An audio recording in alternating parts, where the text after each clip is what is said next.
Hymn number 133, Worthy, Worthy is the Lamb.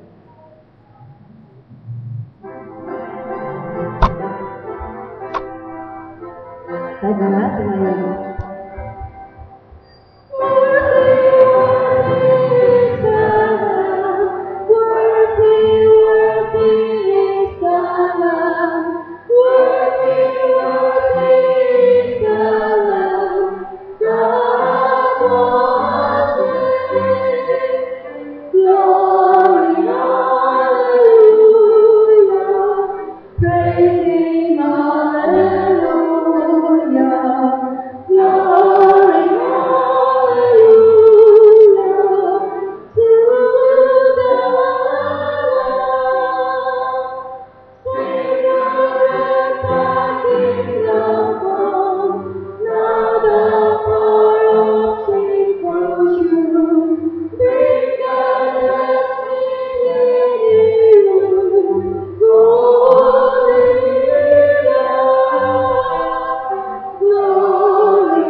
Bago po tayo manalangin, ating munang buksan ang ating mga banal na kasulatan sa mga Kawikaan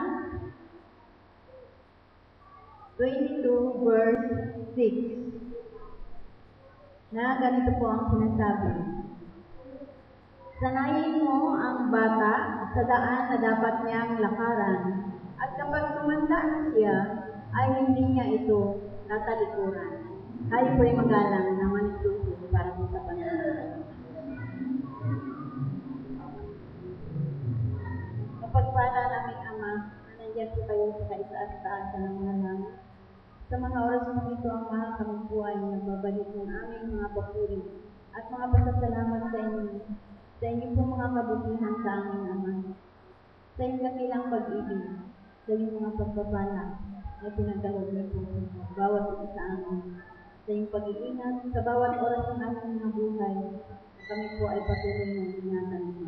Sa buong isang linggong nagdaan, at muli ay inakay kami sa bahay sambahan ito, upang ikaw po ay aming kapurihan sa Espiritu at sa katotohanan. Maraming salamat din po, Ama, sa banal na Espiritu, na patuloy niyo po sinagagabay sa bawat isa sa amin, na siya po nag-uudyok sa amin, kung ano po ang aming mga iisipin, gagawin, at sasabihin. Nakasang-ayon lamang po na hindi pala napag-uusap. Maraming po salamat. At nawa po ipakalimutin kami ngayong gabi sa amin po mga pagkukulang. Sa amin po mga pagkakasala sa inyo, Ama, maging ito man po ay bibig, ito man po hayag. Hindi po nawa kaming katawanan, maging karapat-dapat po kami sa inyong banal na harapan ngayong gabi. Pagpalain niyo po dakilang Diyos, ang mga po sa amin ngayong gabi, na magbabahagi po ng tinapay ng Kristo, na si Brother Danny Debusian. Nawa po ang maay pahiramin ng isang katotohanan ng kanyang mga laki upang lahat po ng kanyang mga sasabihin ay maging nagbubuhat lamang po dyan sa inyo, kahit namin namin. At kami naman po nakikinig, ay amin po nawa ito ang mga maitanim ng malalim sa aming mga puso't isipan, upang ito po'y aming maging inspirasyon sa aming paglalakbay, buhay Kristiyano sa lumang ito. Naway pakaingatan din po ang aming mga kapatid na patungo po dito sa bahay sa mga ito, na nawa po ay makarating sila ng maayos at ligtas, upang kami po'y magkasama-sama magpulit sa inyong dakilang pangalan. Maraming salamat po sa ng Diyos sa pagdinig po sa aming mga panalangin ng mga gabi. Ito po'y alang-alang ng lahat sa matamis at makapangyarihang pangalan ng aming Panginoon Jesus. Amen.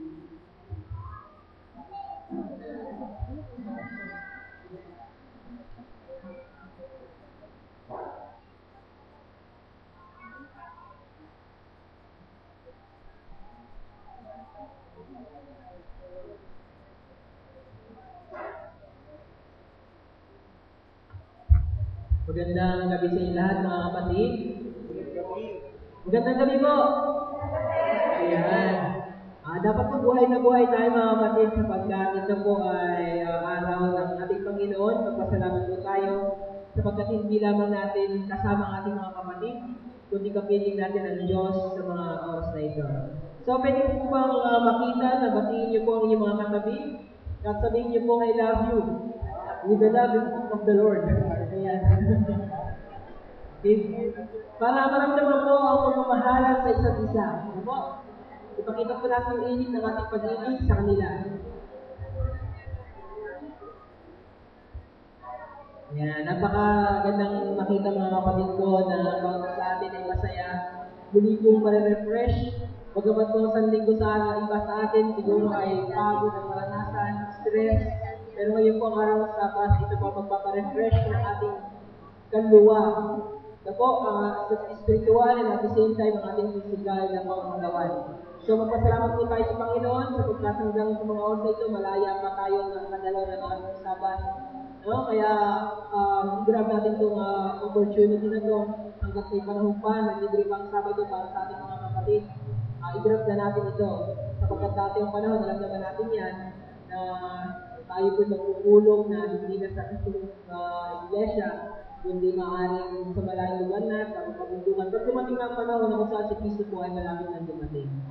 So ngayon po, tayo po pinagpala ng mga kapatid natin na sila maglulugtong ngayon. Ating masalamatan po natin si Sister Conching na siya pong nanguna sa masayang pag-awitan. Sumunod po sa panalangin ni Sister Elisa. Ngayon po mga kapatid, ang ating nagpagsalita, walang ibang ating personal, head ng ating personal ministry at ang pangangangayang ng talakayin sapagkat ito may kaugnayan mga kapatid ko kung paano tayo magiging mabuting halimbawa sa inyong mga anak. Kasi wala pa mga anak. Sa inyong mga anak. Ano po? Yan. So ngayon mga kapatid, bago natin siya mapapakinggan, ay pakinggan po muna natin ang mensahe sa awit na ipagkakalubot natin sa Panginoon ng ating mga ng isa nating kapatid na po, kayo po ay isa natin ang pusang isipan sa awitin na ito at sa mensahe po na ating mapapamigyan.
Magandang gabi. Salamat po sa inyong lahat.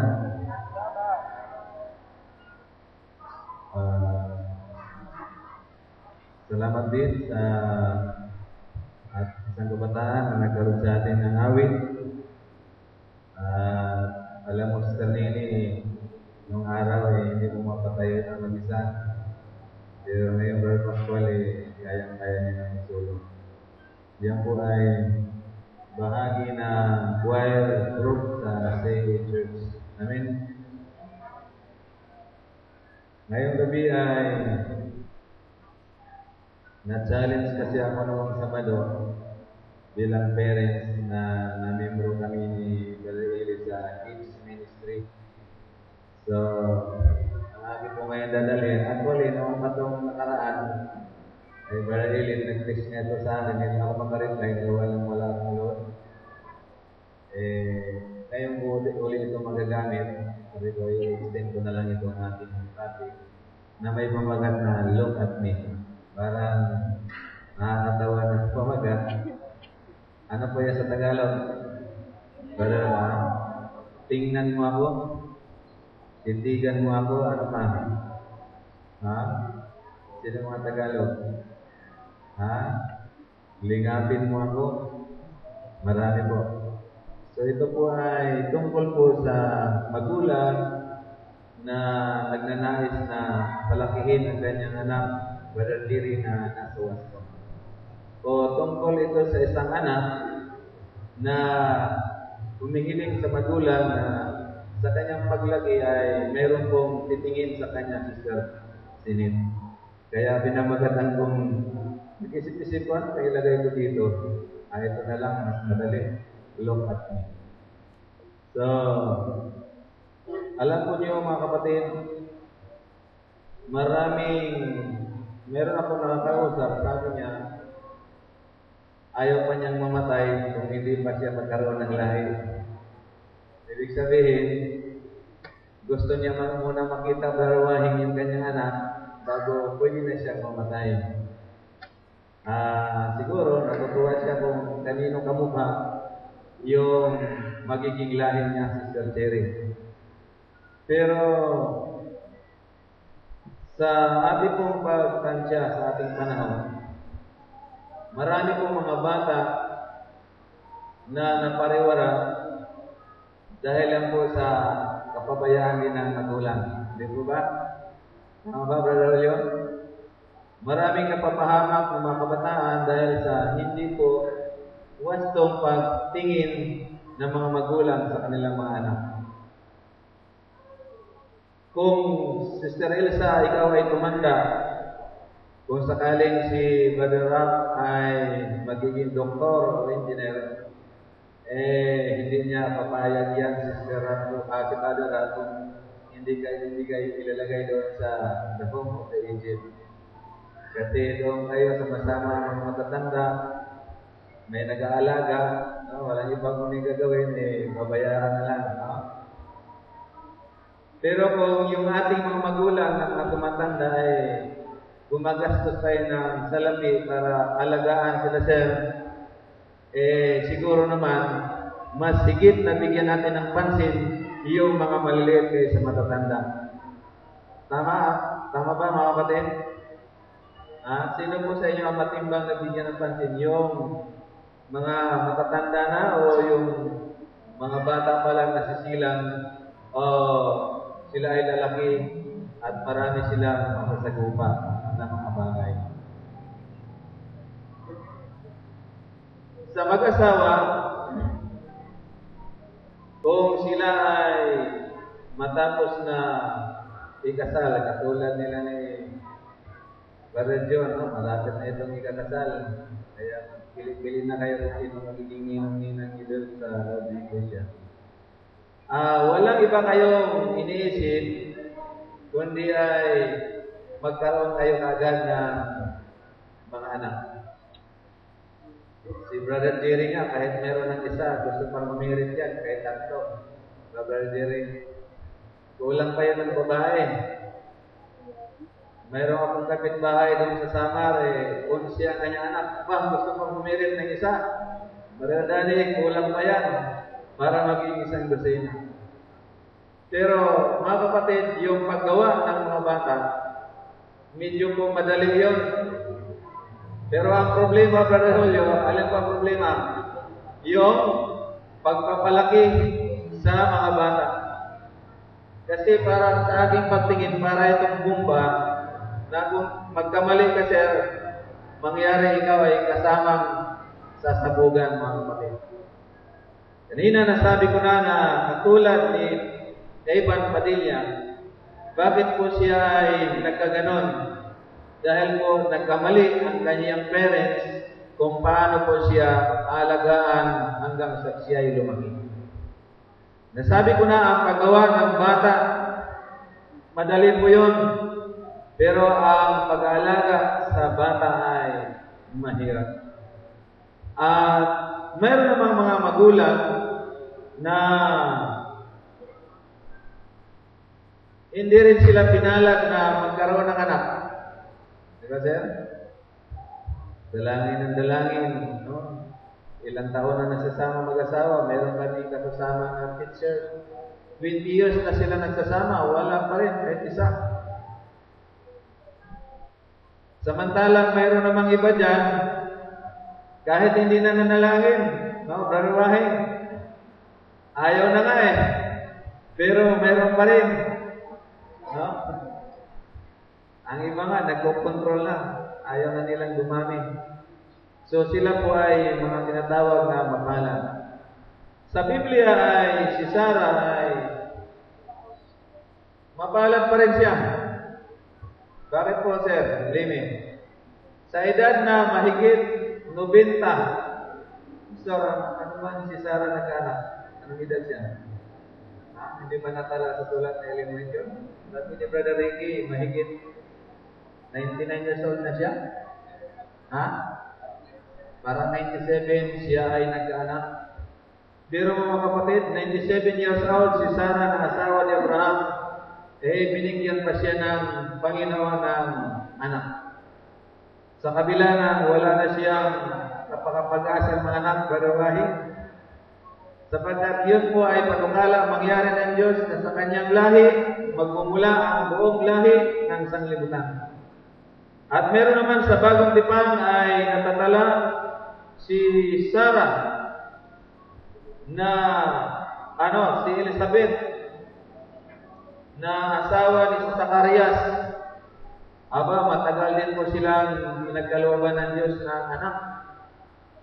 Kaso lang, sa sobrang tagal at kapukulit ni Elizabeth na sila ay magkaroon ng anak, palagi siya nag-ayuno, Sister Bonsing, katulad mo, tuwing ikapitong araw ng Sabbath, nandoon sila sa templo, palagi niyang dinadalangin na mangyari pagkalooban sila ng anak. Kaya, sama dito. Sama ito. Sa gitna. Ayan. Kaya yan, sabi po sa Lucas 1:13, sinabi sa kanya ng anghel, huwag kang matakot, Zacarias, sapagkat dininig ang daing mo at ang asawa mong si Elizabeth ay manganak sa iyo ng isang anak na lalaki at tatawagin mong Juan ang kanyang pangalan. Kaya nabuhay si Juan. Sino pong Juan yan? Yan si Juan, natawag na Juan Bautista, na siya po nagbinyag sa ilog ng Jordan sa Panginoon. Sapagkat siya ay pinagkaloob ng Diyos sa isang mag-asawang palaging dumadaing ng panalangin ng umari, bigyan sila ng anak.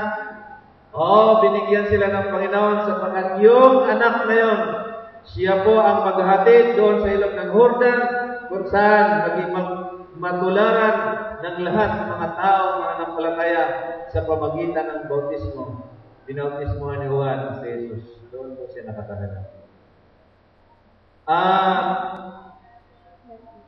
Opo, mga kapatid, sapagkat kung basahin po natin ang sulat ni David, yung mga anak, ang sabi po roon ay mana na mula sa Panginoon.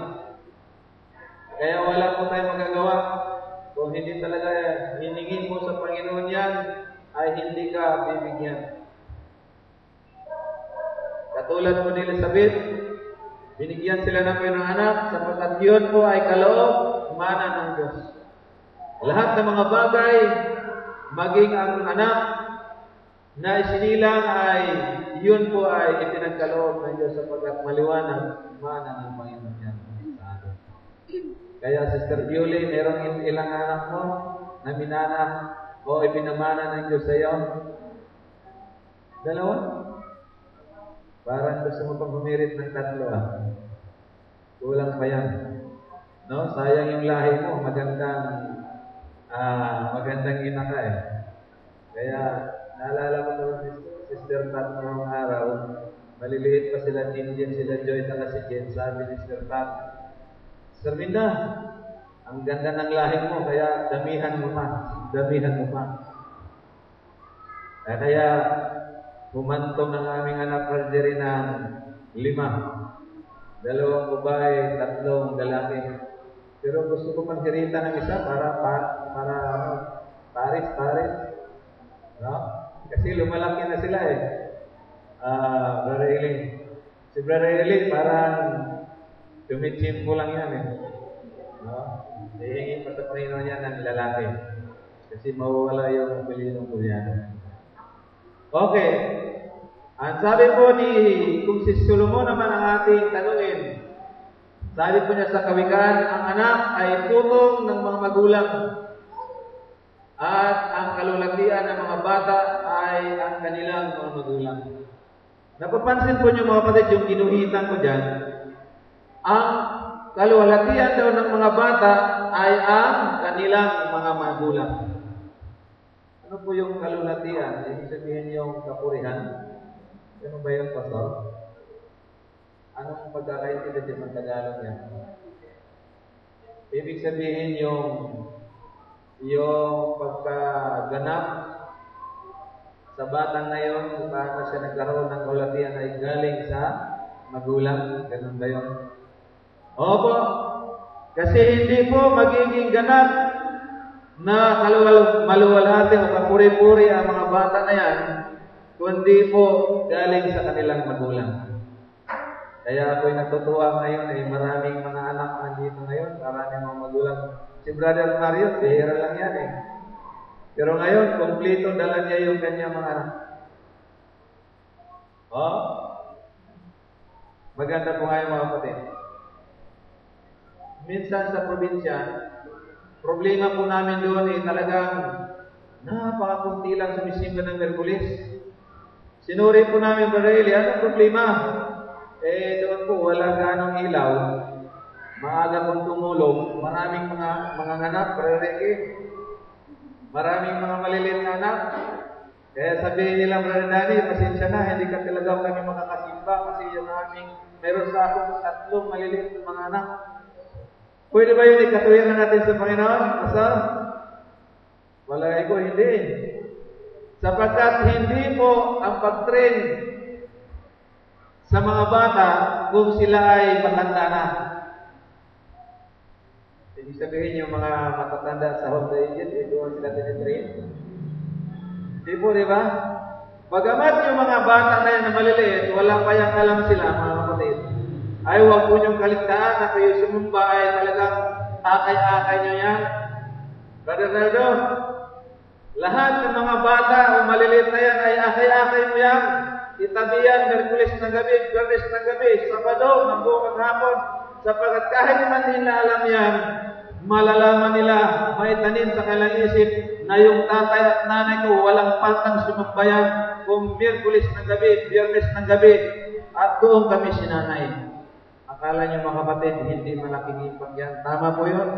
Sapagkat doon sa ginagawa ng mga magulang ngayon, nagkaroon ng mga anak ng kaulatian.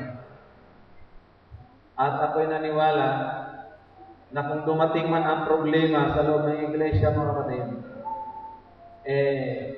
siguro yung mga anak na yun, yung mga magulang noon, ay nagkulang na yun.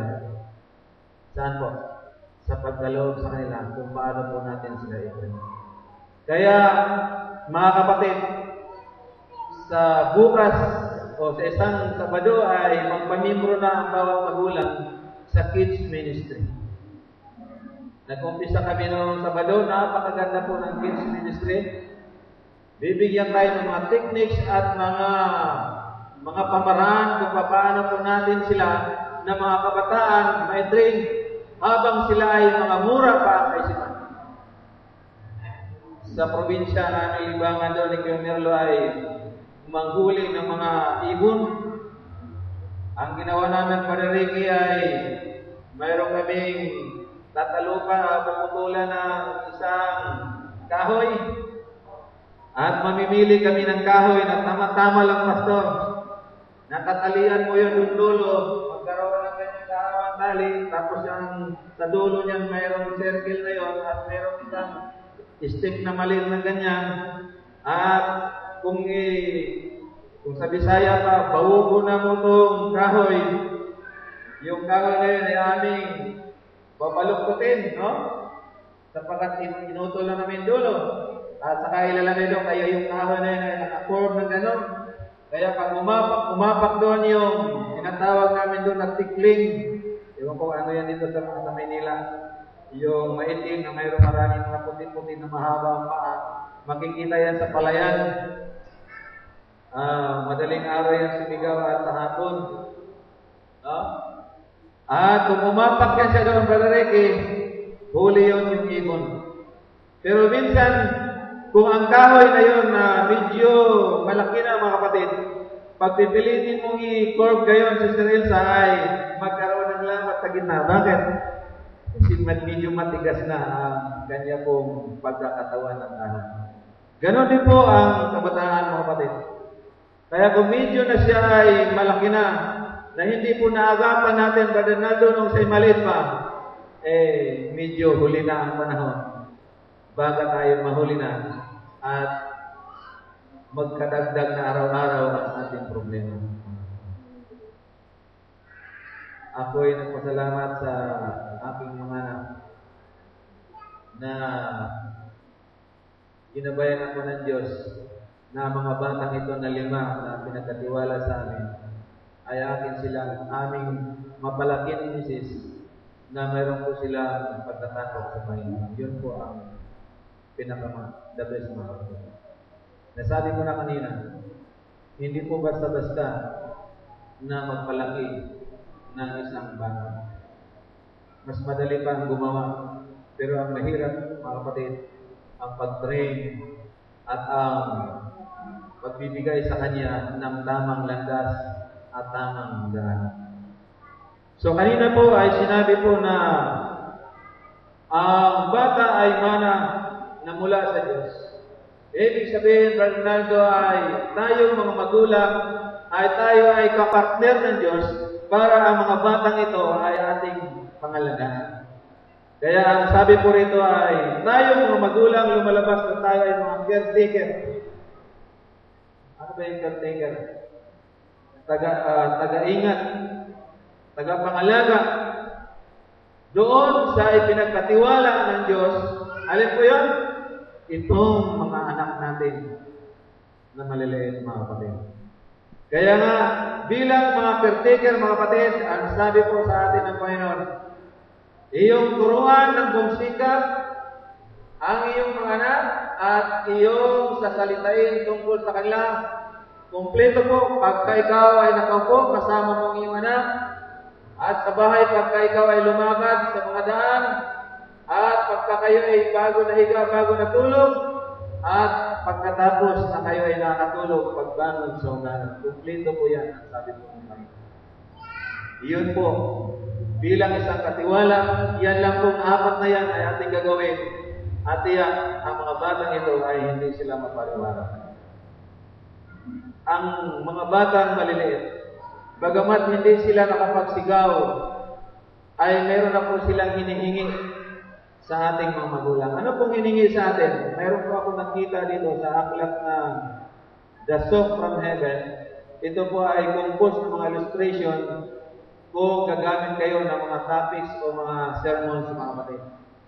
Isang manunulat na hindi nagpakilala, kanya pong isinulat ang hinaing ng maliliit na bata. Ano pong sabi niya? As I grow, please, Daddy and Mommy, understand that I'm growing up and changing very fast. It must be difficult to keep me peace with, but please, Daddy and Mommy, try. Listen to me and give me clear answers to my question, then I will keep sharing my thoughts and feelings. Opo, yung maliliit na mga bata, ang sabi po sa manunulat, sila ay mabilis na lumalago at mahirap sila sa watain, pero ang sabi niya, pasensyahin mo na, mami at daddy, ganun talaga kami. Kailangan namin ng inyong pangunawa at pakinggan mo kami sa aming lahat ng mga tanong. At kung magkaganon, lahat ng aming nalalaman ay may apply namin sa aming isip at sa aming paglaki. Pangalawa, ano pong sabi? Oh, reward me for telling the truth. Then I am not frightened into lying. Tell me when you make mistakes and what you learn from them, then I can accept that I am okay even when I'm blundered. Sabi po ng bata, sabihin mo sa akin, bigyan mo ako ng reward kung ako ay nagsasabi ng totoo, paminsan-minsan, para hindi po diyaw ako matutokso sa pagsisinungaling. Kung ikaw ay mayroong problema, minsan i-share mo sa akin para kung ako man ay lumaki, alam ko na yun kung paano ko dadalhin. Ang ganda po na ng bata. Pangatlo, hindi ko na pagtagalin. Bigyan mo na atensyon at bigyan mo ako ng panahon na kasama mo. Yung aking maliit, si Michael, samantalang binabasa ko ito para baga kulang din sa kanya. Minsan pag nagbibisikleta ako pupunta sa singko, sabi niya, Daddy, sama ako. Sabi ko, wag ka nang sumama. Kasi maglalaro lang ako ng basketball. Pero mahalaga pala mga kapatid yan. Sapagat doon sa ating ginagawa, brother, sa amin, ay doon po sila kumukuha ng mga techniques, mga kapatid. Bigyan natin sila ng panahon. Then I can believe that I am important and worthwhile. Paano po malalaman ng bata sa magulang na sila ay mahalaga? Kung bawat po hinihiling nila, no, kung saan man kayo pumunta, ay ate po silang iniiwan. Mr. Rene, kawawa naman ng bata. Minsan yung aking anak, sabi niya sa akin, hindi, saan ka punta? May dala akong bola. Doon ako mag-shooting. Tama ka? Tama siya mga kapatid. Bayo kami doon. Sabi niya, Dave, turuan ako mag-basketball. Okay, itong bola. Sige, ikaw mag-shoot. Shoot siya mga kapatid. Unang tira niya ay tapos. Pangalawa, tapos pa rin. Pangatlo, umabot sa ring, shoot pa. At nasanay siya ron. Bawat tira niya, shoot. Ang buhay, mahanap sa tatay ko. Shooter. At doon po niya na-realize, hindi niya palagi makalimutan yan. Pinagmamalaki niya yan, sabi niya, dinala ako ng daddy mo sa 5 at kung kami nagbabasketball. Pinagmamalaki niya sa mga kataan. Opo, sabi niya, sabi po ng isang bata, paano po namin malalaman ang aming mga magulang ay binigyan niyo kami ng halaga. Those the things you want me to do, then I have a good positive model. Ipakita mo sa akin sa iyong gawa na mga mabuti para naman mayroon kaming masundan para sa aming paglaki. Kami naman ay positive, magiging positibo ang mga modelo. Pang-apat mga padasabi, trust and respect me. Even though I am smaller than you, I have feelings and needs just like you.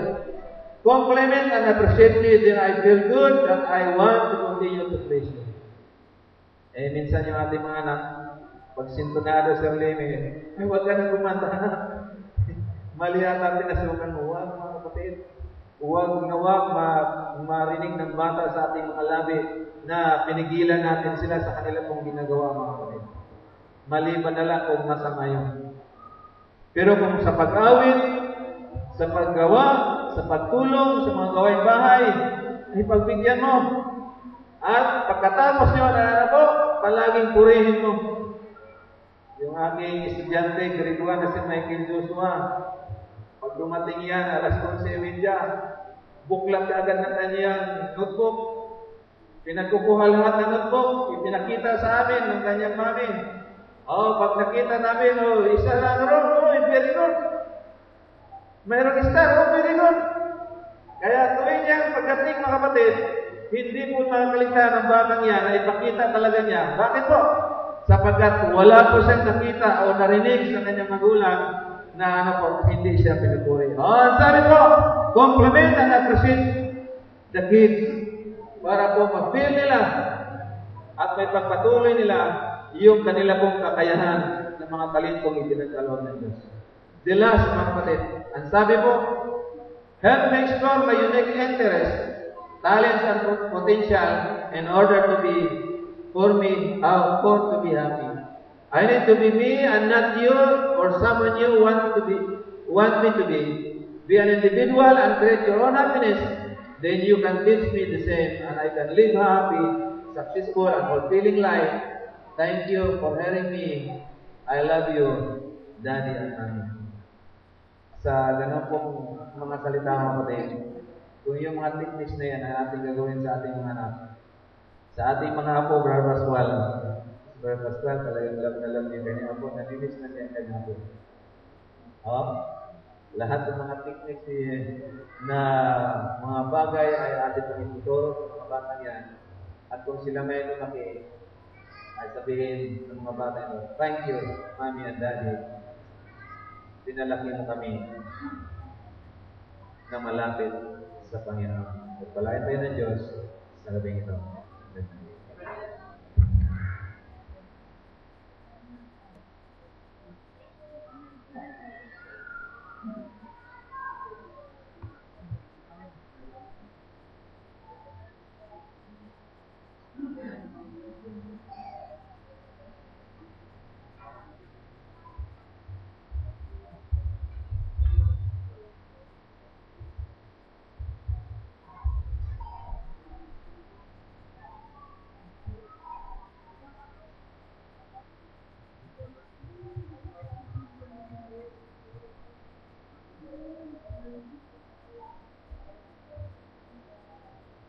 Awitin po natin ang Like Jesus, hymn number 492. 492.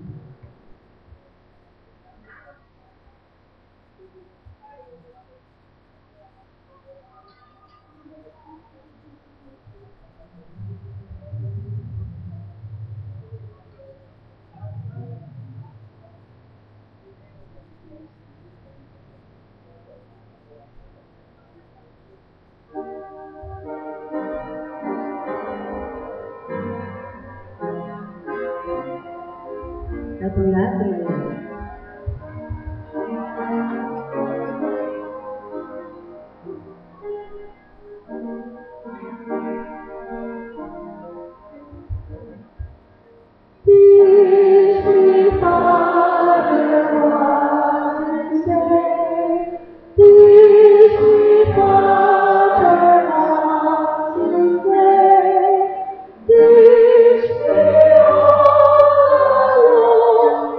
The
manalangin.